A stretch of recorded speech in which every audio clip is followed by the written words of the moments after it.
You might even will yourself not to notice certain things because noticing them would change your relation to the world. It would change the world into which you exist in relation. We have to stay with the feelings that we might wish would go away.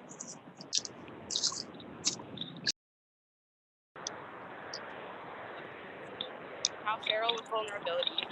I sent you the passage from Roland Barthes by Roland Barthes, in which Barthes describes how the subject who utters the phrase, "I love you," is like the Argonaut renewing his ship during its voyage without changing its name. Just as the Argo's parts may be replaced over time, but the boat is still called the Argo.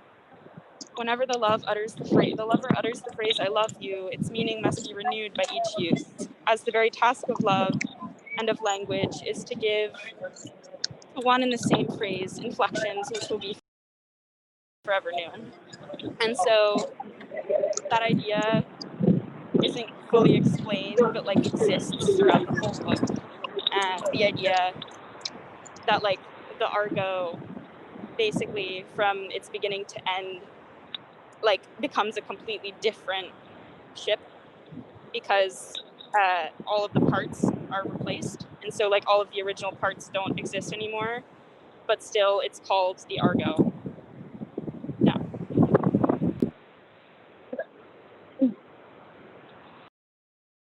Representative of your well-meaning friend, of your Facebook friends, of your Twitter contacts, of your needy relatives, of yourself. Get off. Get off the bus, get off the train, get off the boat, get off the bed, get off the sofa. Turn off the TV, turn off the radio, turn off the computer, turn off the lights, turn off the switch. Turn off, turn off, turn off the straight and narrow. It's a turn off. You are a turn off. It's all a turn off. What a turn off. You turn me off. Turn everything off. Turn on is a turn off. That's Jack Halberstam from the Off Manifesto. This is a kind of an abstract question I was jotting down. I don't know if it's a question, but I was writing a question I think about is what am I doing and what is being done to me? Is what is being done to me what I am doing? And then I went on a long rant, but I won't say it right now. But yeah, it's just a question of what I am doing, and is it in response or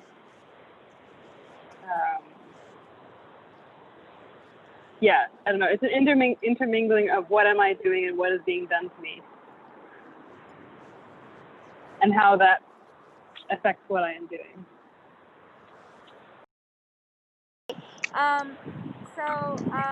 I guess before I start reading, I would like to remind you of like the walks I shared, like the different walks I gave different names. So I guess on Saturday, right after the election results were announced, I got to experience this third walk for the first time, and I called it the Walk of Victory.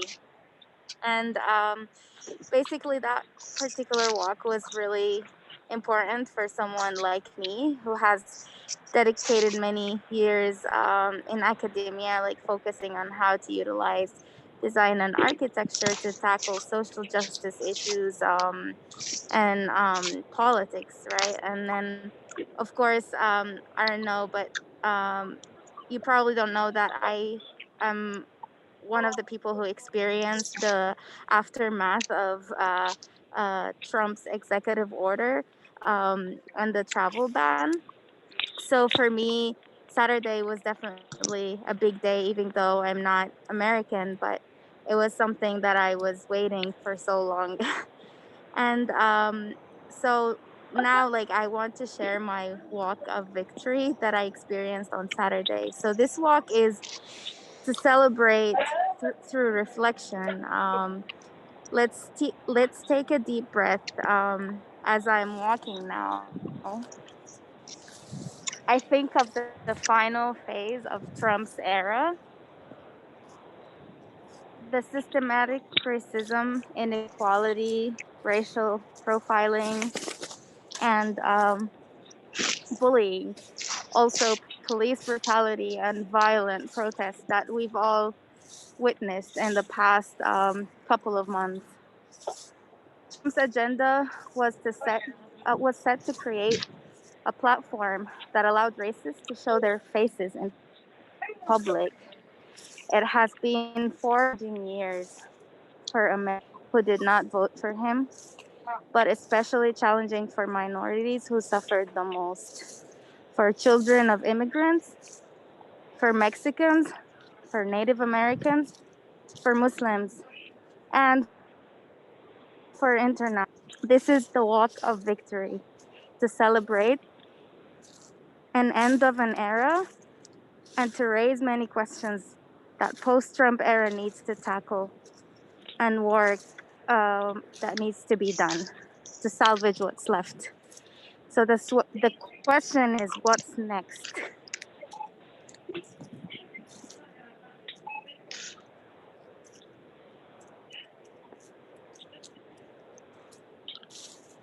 I like what you said, Ala. You hear me? I hear you. Yes, Anthony. Oh, okay. Instead of asking what's next, I'd like to think of it as what's left. Because if we remove the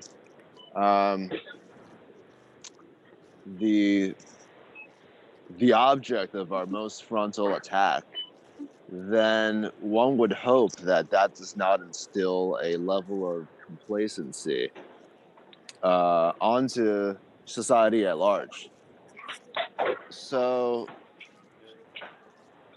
one would additionally hope that, you know, an individual's loss or an individual's, win would not instill or usher in a culture of complacency in which everything that we've fought for suddenly becomes, suddenly extinguishes itself.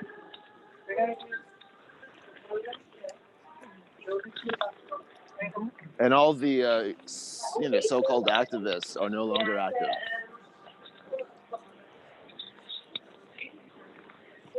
Yes.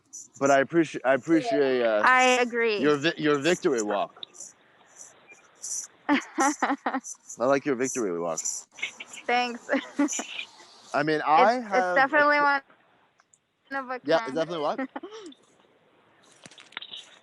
It's definitely one of a kind. Like, it doesn't happen pretty often. No, it's like a defining moment. Yep.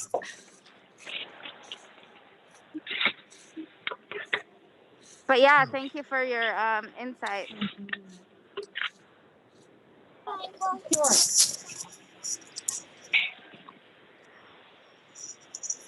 Anthony, were you going to follow up with your question? My question is a little bit similar to Mandy's, perhaps, or at least it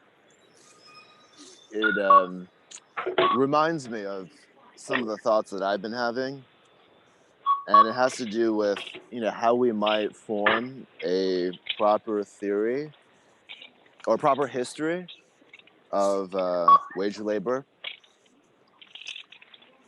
but how we might form a proper history of wage labor, but also our relationship or our relations to it.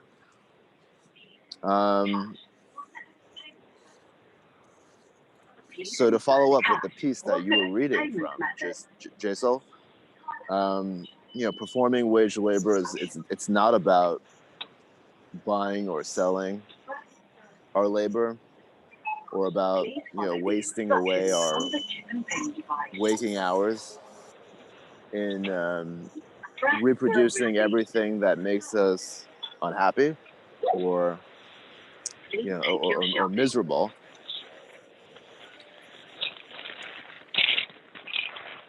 And perhaps if we were to think back to some of the earlier wage labor contracts, we might think of the records that were, that detailed the rental of slaves. And so to keep that history always at the, foreground is to, I guess it's to remind ourselves that. See, I can exchange this. Can I exchange this?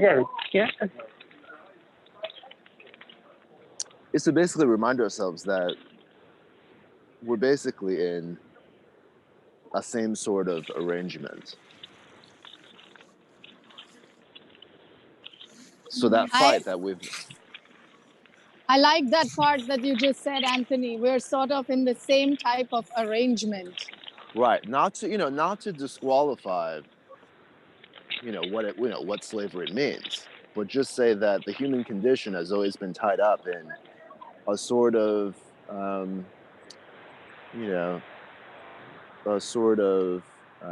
servitude toward what we wish not to do.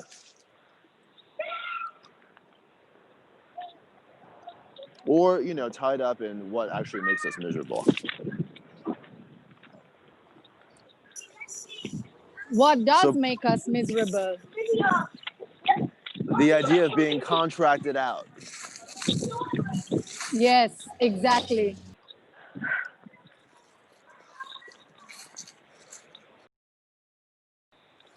So in response to Mandy, I am interested in what is being done to me. Yeah. Also, in what is being done to me, but also in what I am doing in an institutional environment. And so one would hope that what it is that we produce collectively doesn't just belong to a vault or a library shelf somewhere, but it actually becomes like an opportunity for sharing.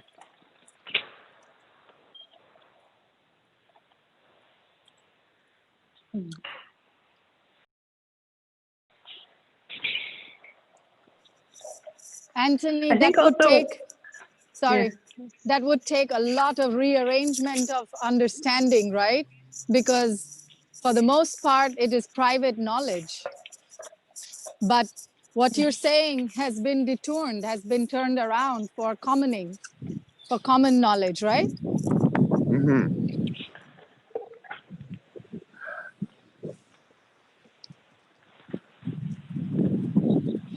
I was going to say something, and I think in my question when I was maybe it's a slightly different bed before, question of like, what am I doing and what is being done to me? I feel like I'm in this kind of like maybe confused headspace where I don't know what I know. Like I don't know whether or how much I'm influenced by what is being done to me. Like how much that is involved in what I'm doing, like what I produce, what I think about, how I think about something. If that isn't, so it's kind of like I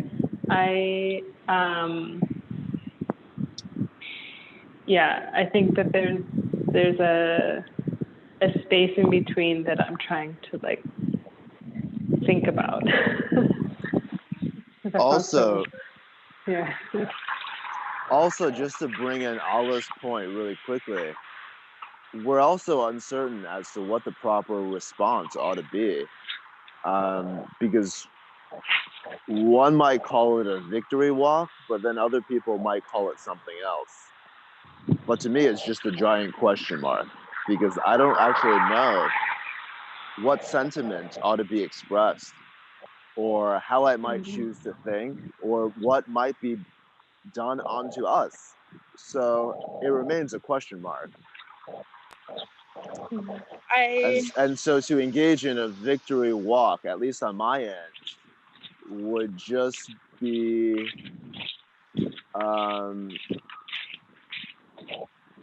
inconclusive almost, because I really don't know what to think. I'm basically in a stranglehold.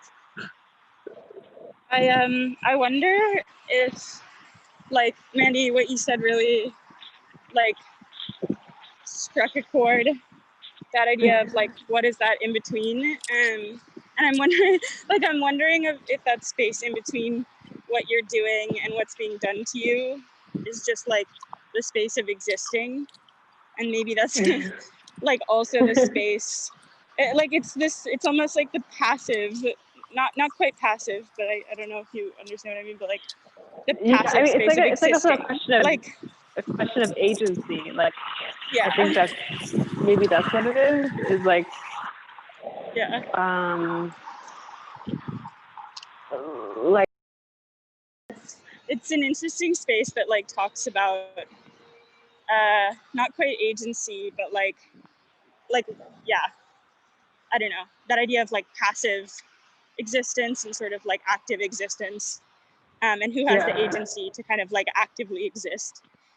And I'm thinking like that's also for me, like also what Allah is saying. Like it's so funny how we're so skeptical of the space of joy and the space of like celebration. Yeah, exactly. I think there's just being, though not with a continent or a country or a house, but with the geography closest in, the body. Here at least I know I exist. That living human individual whom the young Marx called the first premise of all human history. But it was not as a Marxist that I turned to this place, back from philosophy and literature and science and theology, in which I had looked for myself in vain. It was as a radical feminist. The politics of pregnability and motherhood, the politics of orgasm, the politics of rape and incest, of abortion, birth control, forcible sterilization, of prostitution, of marital sex, of what had been named sexual liberation, of prescriptive heterosexuality, of lesbian existence. And Marxist feminists were often pioneers in this work, but for many women I knew, they need to begin with the female body, whereon was understood not as applying a Marxist principle to women, but as locating the grounds from which to speak with authority as a woman. Not to transcend this body, but to reclaim it. To reconnect our thinking and speaking with the body of this particular living human individual, a woman. Begin, we said, with the material, with matter, madre, mother, etc., etc. So of the geography, the geography of the self. Yeah. I guess I've been thinking about a similar question, but I think almost in contrast of like belonging in spaces beyond our body. Like if the body is the one space that we belong in, can we belong in physical geographies? So yeah. Say that more, Sarah. Is that you? Yes, it is me. Say more on that. I Geography think of the body. in terms of, I think this also comes from our conversation on Monday, but primarily, can you feel like you are part of a physical space, or can a physical space be part of you? And I think for me, both, I've been thinking actually about this question for a while, and I think moving from place to place, I think elements of physical spaces feel like I'm part of them, but not the physical space itself.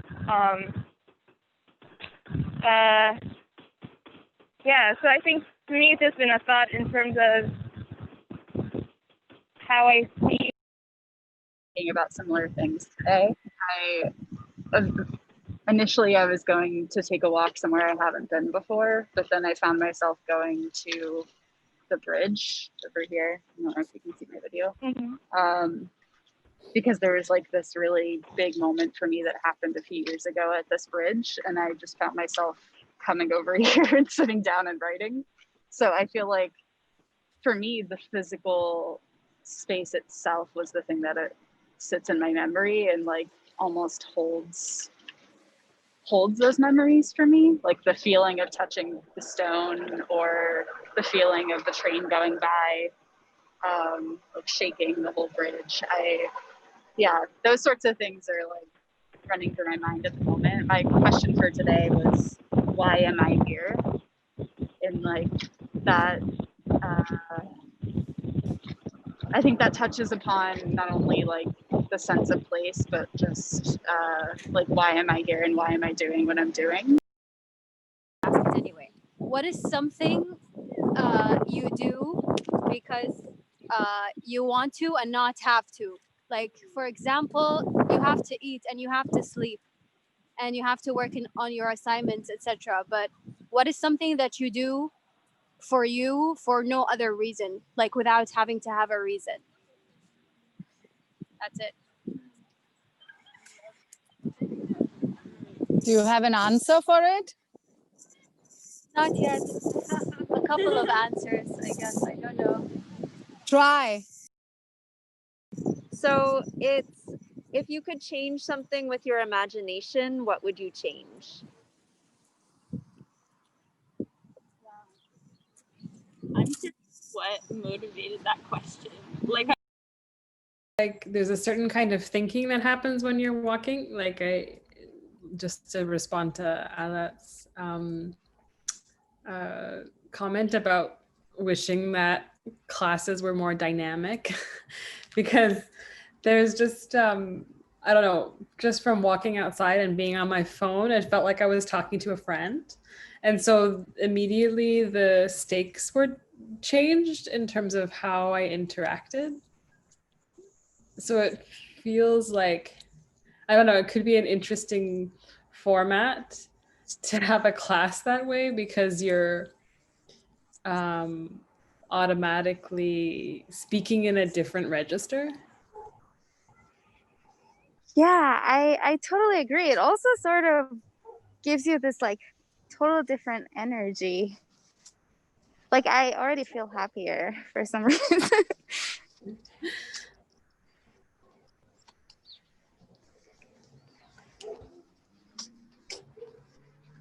Of course, you share your 5 cents, and together we build, and we might come up with a new idea. We might, think like it's kind of like a collaborative experience, right? Yeah. But that's when it's really productive. Otherwise, also it could be like scary to participate or uncomfortable and this question of desire that Giselle was talking about, like you participate only when you want to participate, is a privileged position, like because sometimes you have to, you work in an office setting and you have to contribute your idea, or you're in a classroom and you're graded because you didn't participate, or you're or in an election you feel obliged to for the good of everybody else to give your opinion or your voice. So I'm just curious about how other people feel about participation as an act of solidarity and care. Is it an act of solidarity? Is it an act of caring, or not? And yeah, I mean, it could be an act of caring, but before with Rue as well, we were talking about this. There's a more of an extractive method of participation rather than like something more collaborative. And yeah, that's just kind of like what I project onto what you're saying.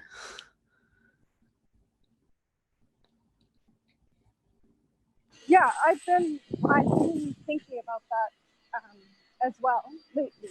Even though I am someone who typically participates a lot, I like to participate, but lately I felt maybe it's Zoom, or maybe because I need to build trust with others through physical encounters where I smell them, or like I just don't have the desire to participate anymore sometimes, and I feel it's very constructed and not productive for me. But but I don't know. But that's only sometimes. Sometimes it feels very productive. So I was just wanting to know how others felt about it.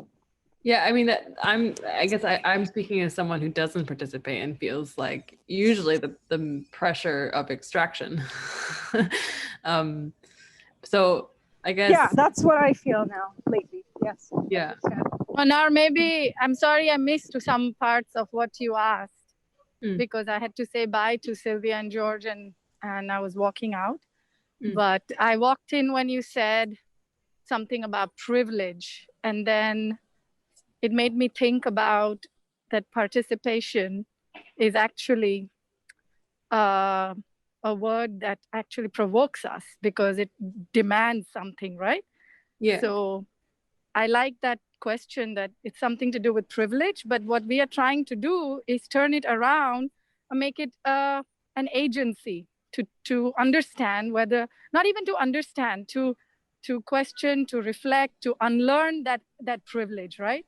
So it's definitely finding a way to not participate, but to turn it into a gift, like a gift to want to do something against the force or the constructed nature of it, that turns into something of a building into trust with each other, into care for another.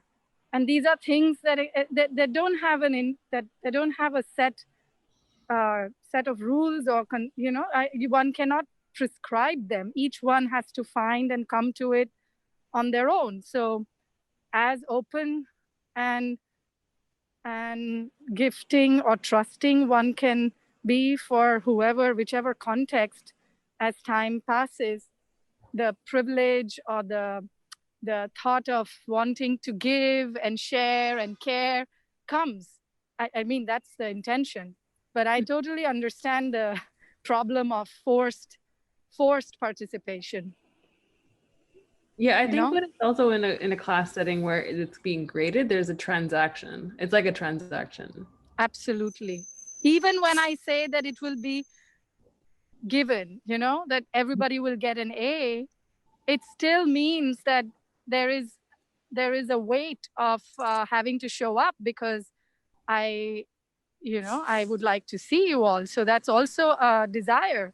And before you came in, Manar, we were talking about, is my desire even valid? Like what my desires and others' desires, do they match? Because Jenny Holzer did put up this amazing line on buildings, right? Protect me from what I want. So it was coming from that place of even getting rid of yourself or myself, or how we are constructed. So yes, I think. Yeah, I like that. This idea of because I mean, for me, I'm Egyptian, so we're not really a society that's. I'm making a huge generalization, but politically, at least, it's not about your desires, because we live in a dictatorship, a military dictatorship. So it's not about what do you want ever. And so and then the U.S. is really about your desire somehow, or I'm making a lot of generalizations again. I'm very aware of that, but I'm just saying that there is some kind of celebration of desire, but it's good to ask that question of how are those desires formed, and are they necessarily useful for everybody? And then is participation with desire an act of kindness, Is it really generosity? Is it generous to share then? I don't know. Maybe I'm asking a weird question. By the way, Mandy, I like your haircut. I don't know if you just cut your hair on a tangent. Sorry.